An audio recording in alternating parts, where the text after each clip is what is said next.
Assalamualaikum warahmatullahi wabarakatuh. Selamat siang teman-teman. Perkenalkan, kami dari kelompok 5 yang beranggotakan saya sendiri, Kaisa Zidna Kamila, Nadia Hafiza, dan juga Karisma Sukma Wijaya. Di sini kami akan mempresentasikan materi bab mengenai Makkiyah dan Madaniyah. Ada 5 materi yang akan kami bahas. Yang pertama, pengertian Makkiyah dan Madaniyah. Yang kedua, karakteristik ayat-ayat Makkiyah dan Madaniyah. Yang ketiga, macam-macam surat Makkiyah dan Madaniyah. Yang keempat, faedah mempelajari Makkiyah dan Madaniyah.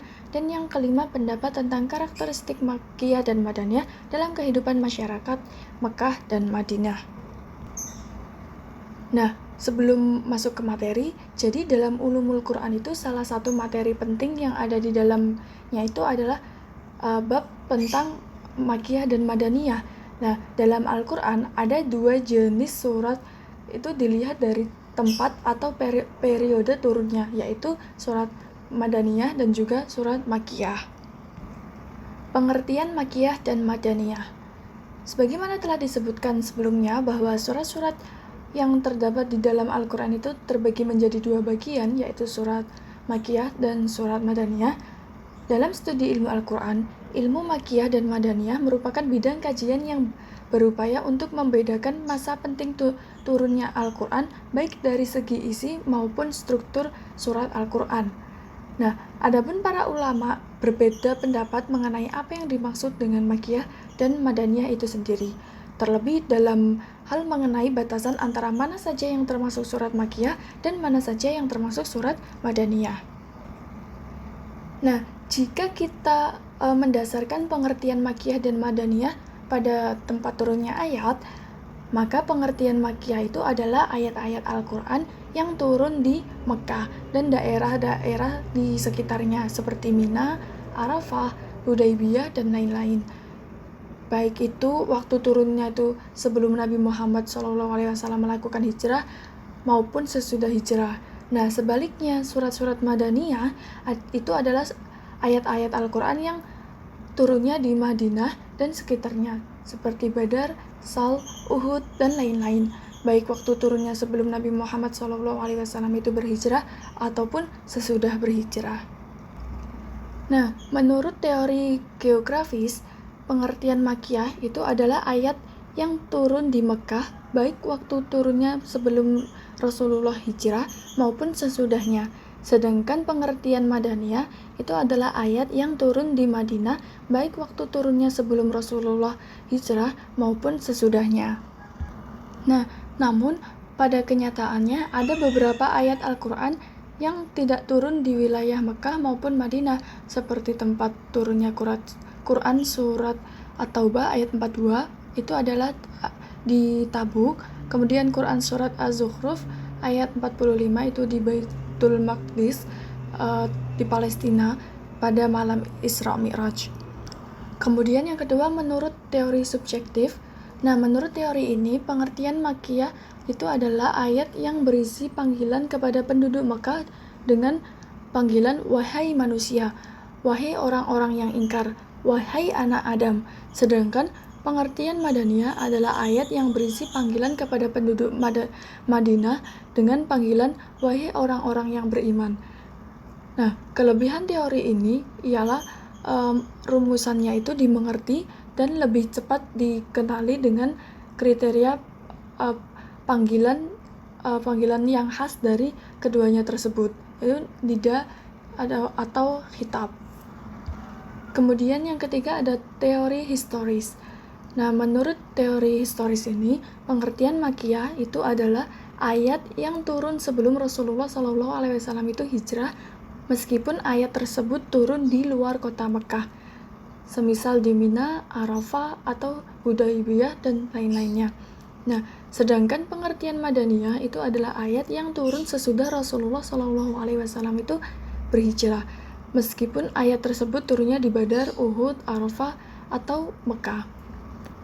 Nah, banyak sekali yang mendukung teori ini, mulai dari ulama klasik, modern, hingga ulama kontemporer pada saat ini. Adapun yang menjadi kelebihan rumusan teori ini adalah karena mencangkup keseluruhan ayat atau surah Al-Quran, sehingga dapat dijadikan ketentuan dan rujukan yang memadai. Selanjutnya, menurut teori konten analisis. Nah, menurut teori ini, pengertian Makkiyah adalah ayat yang memuat cerita umat dan para nabi terdahulu, sedangkan pengertian Madaniyah itu adalah ayat yang berisi tentang hudud, faraid, dan sebagainya. Nah, teori ini itu didasarkan pada salah satu riwayat Hisam dari ayahnya Al-Hakim. Semua surat yang memuat aturan-aturan, ketentuan-ketentuan, maka ia termasuk surat Madaniyah. Dan semua surat yang memuat tentang peristiwa masa lampau, maka ia masuk kategori Makkiyah. Nah, untuk materi selanjutnya akan dijelaskan oleh Nadia Hafizah. Selanjutnya, karakteristik ayat-ayat Makkiyah dan Madaniyah. Ada beberapa karakteristik yang dimiliki surat Makkiyah, di antaranya, yang pertama, setiap surat yang di dalamnya terdapat kata kala. Kata ini digunakan untuk memberi peringatan yang tegas dan keras kepada orang-orang Mekah yang keras kepala. Contohnya yaitu pada Al-Mutaffifin, juz 30 ayat 14, yang berbunyi, kalla bal rona ala qulubihim ma kanu yaksibun, yang artinya sekali-kali tidak, bahkan apa yang mereka kerjakan itu telah menutupi hati mereka. Kemudian yang kedua adalah setiap surat yang di dalamnya terdapat ayat sajdah termasuk Makkiyah, yang menurut sebagian ulama jumlahnya ada 16 ayat. Kemudian yang ketiga, setiap surat yang di dalamnya terdapat kisah para nabi dan umat-umat terdahulu termasuk Makkiyah, kecuali surat Al-Baqarah dan Ali Imran, yang keduanya termasuk Madaniyah. Ada juga surat Ar-Ra'du yang juga masih diperselisihkan. Yang keempat, setiap surat yang di dalamnya terdapat kisah Nabi Adam dan Iblis itu termasuk surat Makkiyah, kecuali surat Al-Baqarah yang tergolong Madaniyah karena diturunkan di Madinah. Kemudian yang kelima, setiap surat yang dimulai dengan huruf abjad atau alfabet tahji ditetapkan sebagai surah Makkiyah, kecuali Al-Baqarah dan Ali Imran. Huruf tahji yang dimaksud diantaranya huruf mim, ha, ya, sin, ha, to, ain, sod, ha, ya, dan kaf. Dan keenam, setiap surat yang isinya adalah argumen-argumen kaum musyrikin dan menjelaskan kekeliruan mereka terhadap berhala-berhala mereka. Kemudian yang selanjutnya adalah karakteristik Madaniyah. Seperti halnya dalam Makkiyah, Madaniyah pun mempunyai karakteristik. Yang pertama, setiap surat yang berisi kewajiban atau had, serta setiap surat yang di dalamnya terdapat dialog dengan ahli kitab. Contohnya adalah pada surat Al-Maidah ayat 1. Kemudian yang kedua, setiap surat yang berisi hukum pidana, hukum warisan, hak-hak perdata, dan peraturan-peraturan yang berhubungan dengan perdata serta kemasyarakatan dan kenegaraan termasuk Madaniyah. Kemudian yang ketiga, setiap surat yang mengandung izin untuk berjihad, urusan-urusan perang, hukum-hukumnya, perdamaian dan perjanjian termasuk Madaniyah.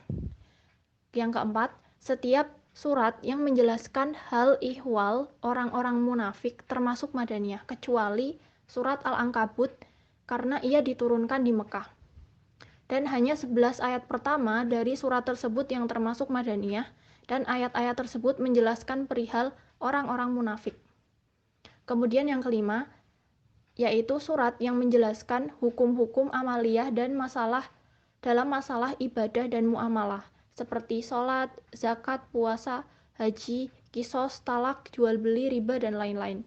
Contohnya, pada surat Al-Baqarah ayat 43 yang berbunyi wa aqimus sholata wa atuz zakata warka'u ma'ar raki'in, yang artinya dirikanlah sholat, tunaikanlah zakat, dan rukuklah bersama dengan orang-orang yang rukuk. Kemudian yang terakhir adalah suratnya biasanya panjang-panjang dan memiliki gaya bahasa cukup jelas dalam menerangkan hukum-hukum agama. Selanjutnya adalah macam-macam surat Makkiyah dan Madaniyah. Yang pertama ada surat Makkiyah murni.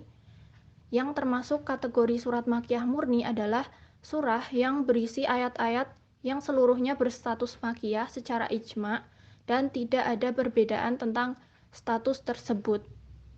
Kemudian yang kedua adalah surat Madaniyah murni. Yang termasuk kategori surat Madaniyah murni adalah surat yang berisi ayat-ayat seluruhnya berstatus Madaniyah secara ijma' dan tidak ada perbedaan tentang status tersebut. Kemudian yang ketiga adalah surat Makkiyah yang berisi ayat Madaniyah. Yang termasuk kategori surat Makkiyah yang berisi ayat Madaniyah adalah surat yang memuat ayat-ayat yang kebanyakan berstatus Makkiyah. Akan tetapi di dalamnya juga memuat ayat-ayat Madaniyah atau ada perbedaan tentang status tersebut. Contohnya adalah di surat Al-Anfal ayat 30 dan ayat 64. Kemudian yang terakhir adalah surat Madaniyah yang berisi ayat-ayat Makkiyah. Yang termasuk kategori surat Madaniyah yang berisi ayat Makkiyah adalah surat yang memuat ayat-ayat yang kebanyakan berstatus Madaniyah. Akan tetapi di dalamnya juga memuat ayat-ayat Makkiyah atau ada perbedaan tentang status tersebut. Contohnya adalah di surat Al-An'am ayat 151 sampai 153 dan surat Al-Hajj ayat 19 sampai 21. Kemudian untuk materi selanjutnya akan dijelaskan oleh Karisma Sukmawijaya.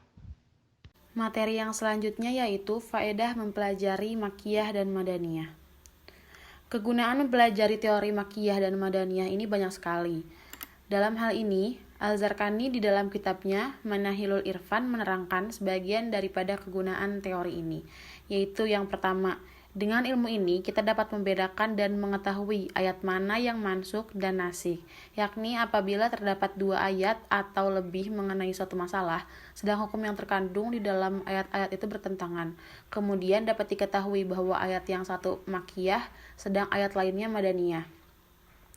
Yang kedua, yaitu dengan ilmu ini kita dapat mengetahui sejarah hukum Islam dan perkembangannya yang bijaksana secara umum. Dan dengan demikian, kita dapat meningkatkan keyakinan kita terhadap ketinggian kebijaksanaan Islam dalam mendidik manusia, baik secara perorangan maupun masyarakat.